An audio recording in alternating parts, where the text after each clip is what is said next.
Welcome back to Mighty Little Green Machine. Please remember, if you like what you see, hit the like and subscribe button. Hi, welcome back. On today's video, we're going to be adding the jewelry to the 2025R. As I told you in the last video, I did keep a lot of the things off of my 1025R that I'm going to be moving over, and we're going to be adding a lot of new things today, including lights, guards,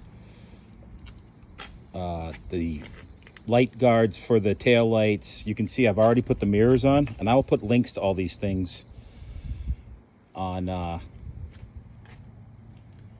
bottom of the page.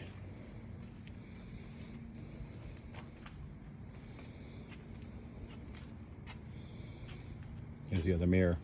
These mirrors work great. They came from Amazon, and I just bolt them right onto the lift arm.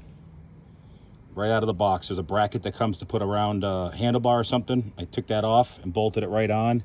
They're low key. I had the other ones with the brackets that stand up in the larger mirrors before, and they got in the way. So I went ahead and switched to those, and I love them. I have broken two of them.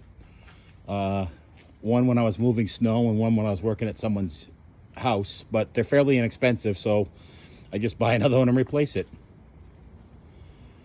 Okay, now we're gonna prep the taillight guards that I had on my 1025R and get ready to install them.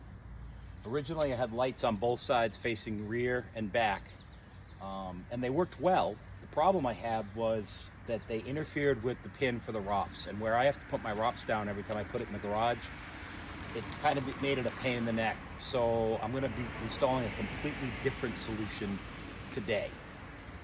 The one on the left, I've already gone ahead and removed the lights from and put a fresh coat of paint on.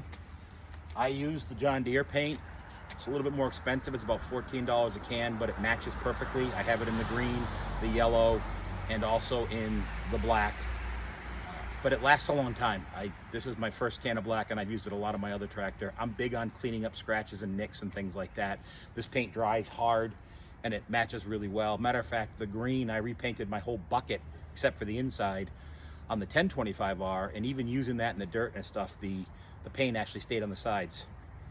So I'm gonna go ahead and get these things prepped, the other one prepped and painted and ready to go, and then we'll install them. Okay, so now that we've painted the guards and we have taken the lights off of them, we're going to go ahead and install them. A couple of things. The reason that I chose to go with a different setup for the lights is a couple of reasons. First of all, when I pulled these off, I had run the wires for the lights down inside the ROPS around where this light bolts in. I found some chafing on the wires and even some bare wires when I pulled these off my old tractor. So that's just going to lead to problems. So I'm going to do it a different route, and we're going to see that in a minute. The other reason I told you already is because the pins on the other tractor would get in the way and they were hard to get on and off. And the last reason is where they were before, being on here, I got a lot of glare in my mirrors.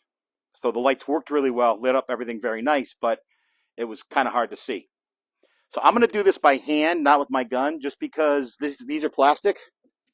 And actually, maybe they're metal. So they were plastic. Nope, they are plastic. And they just have metal nutserts into the plastic, and I don't want to end up. So there's just two bolts.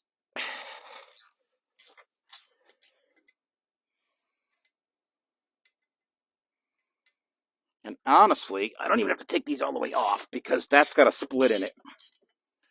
If I can just loosen these up enough. No, actually, I'm sorry, I do.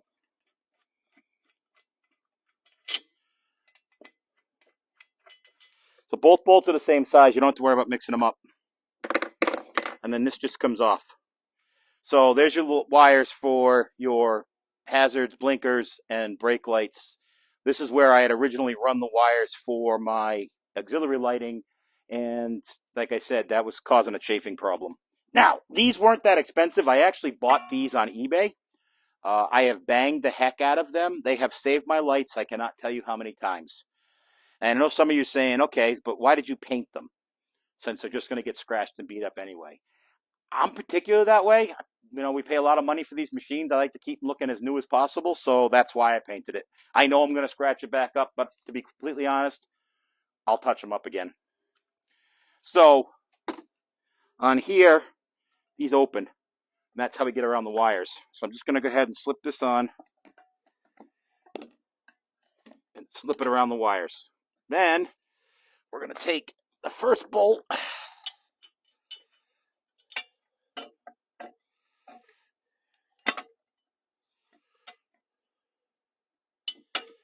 and just get it started in the light like this. Make sure you start them by hand. They will get stripped out easily. And then we're going to take the second one and same thing. You're going to have to finagle this just a little because of the split on the guard, they'll actually not be exactly centered. Right now I can't even get the bolt to the other side of the hole. Oh, the wires were in the way. There we go.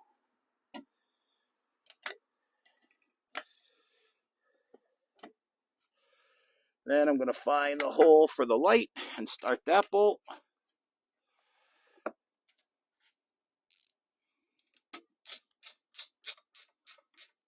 Just making sure I'm not pinching anything.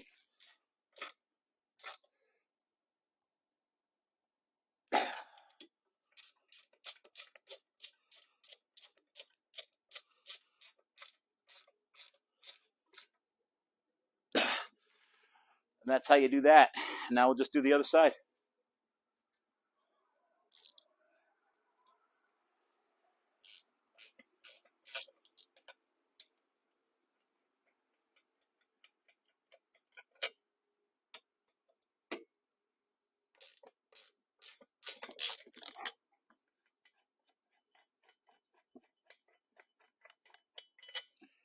If you ever have to replace one of these lights because you do break one, there is a plug down inside there so you can unplug it and plug the new one in.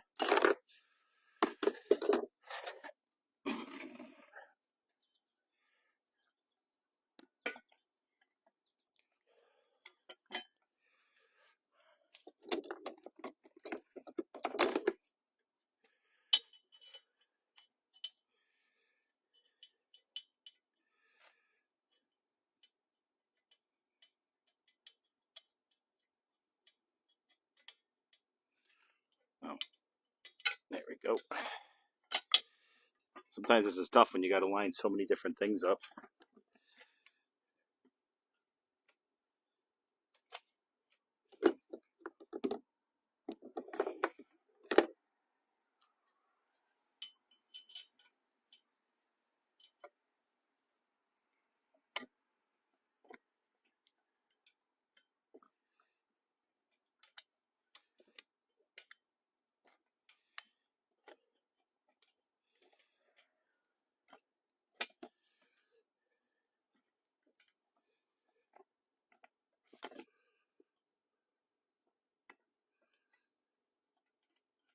There. Now we're just going to tighten it up.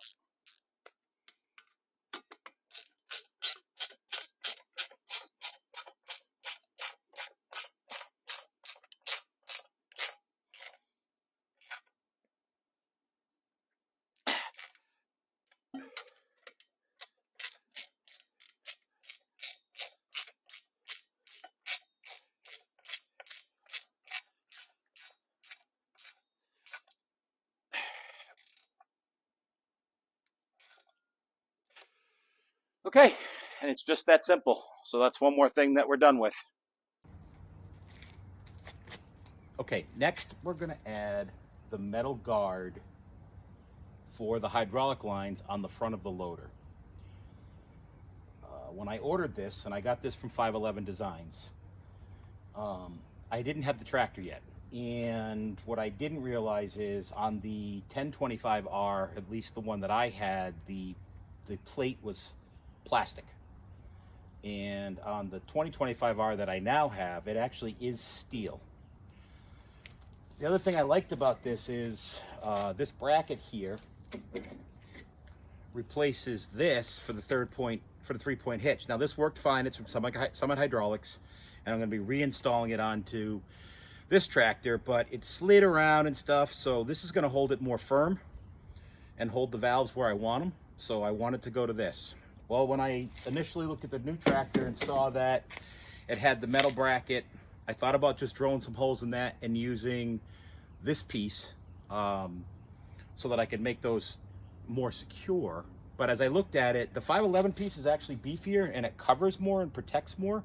So I'm going to go ahead and replace the one that's on the tractor now with the 511 setup. Okay, so the first thing that we need to do, this is held on by a single bolt, which this has a nut, a castle nut, not even a castle nut, a acorn nut that holds this on top. So first we're going to do is remove that nut. It's a 17 millimeter, and it's going to take this off.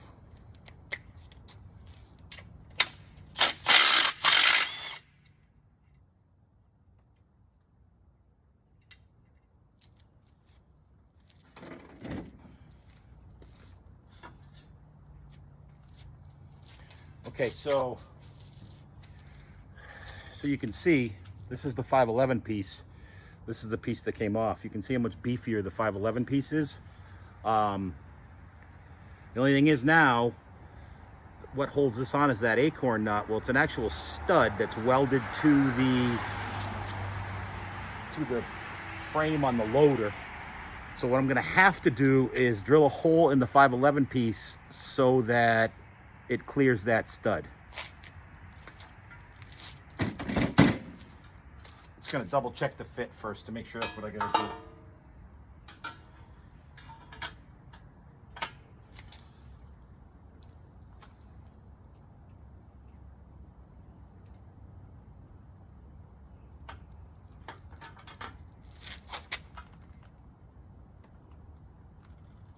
Yeah, I'm definitely gonna have to drill a hole. Okay. Okay, so what I've done is I've taken the piece off of the tractor that came with it. I've laid it upside down on the piece from 511.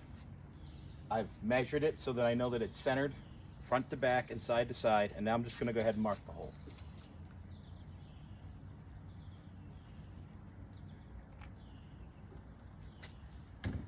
Now I'm gonna double check the hole before I drill. It's 4.5 inch wide. Yep. So it's 2 1/4. Now I'm gonna go ahead and take a hammer and a center punch, and center punch the hole right in the middle.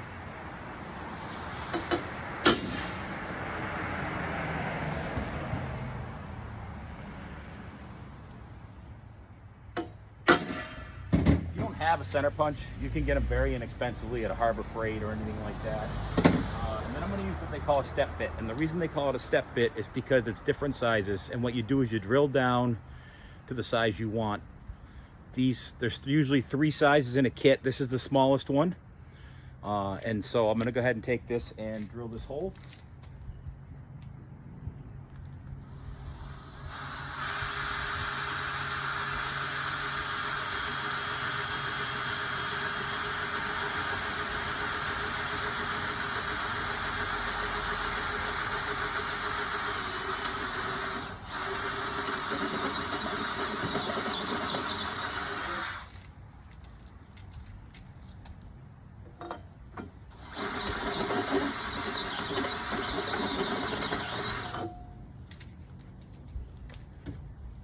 What I should have done before I did this is measure the hole to see what size I needed. I believe that's going to do it. I'm going to double check it, so I don't want to over drill it either. It seems like I got it. So before I go any farther, I'm going to go ahead and clean this up, and I'm going to paint it with my John Deere green paint so that it doesn't rust. Okay, so I drilled the hole as we saw. I went ahead and painted it with my John Deere paint. And I've put the bracket or the new guard on with the stock bolt. Now I'm going to use the factory bolts as well on this, but I just wanted to show you what I've done so far. On this side, if you can see these lines down in here, I had to move them up. Some of them had slid down. These just clip into a clamp right here, and they can slide. And this outside one had slid down, so it was getting pinched by the guard, and I didn't want it to wear through it. So I found that if I just pushed them up a little, it would get them out of the way, and now they're free and not rubbing on both sides. So now I'm going to go ahead and add the last 2 bolts, or the 2 U-bolts that came with it, and this project will be done. Okay, I went ahead and started the harder of the 2 with the bracket on it and put 1 nut in, and these are just U-bolts. So when I say U-bolt, it literally looks like a U. This just slides up under the bottom of the support for the loader, and then these 2 nuts go on top here, and you just tighten them down equally. So I'm going to go ahead and remove these nuts, and we'll get this one installed, and I'll put the other nut on that one, and then we'll tighten them up. These nuts are 9/16 of an inch, 9/16 in size. They're not metric, which is pretty common on U-bolts and stuff like that. For whatever reason, they still use SAE sizes.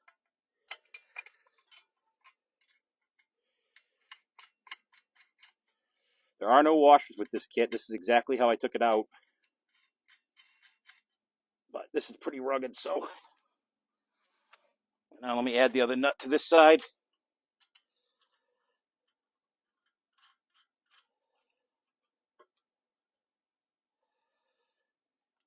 And that's how it's going to look. I'm just going to tighten it up.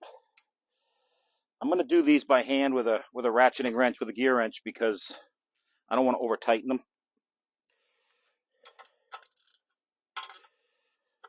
Probably should put some Loctite on these. And like I said, I'm going to try and do them evenly.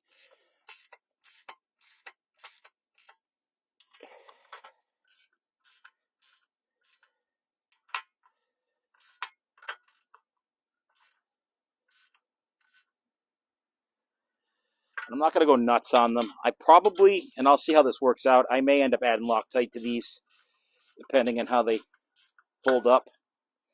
The other thing I'll probably do is once, because these get kind of long here, these once I know that this is safe, or this is going to stay on and good, I'm probably going to cut these off flush with the nut, just so they're not sticking up to catch on things.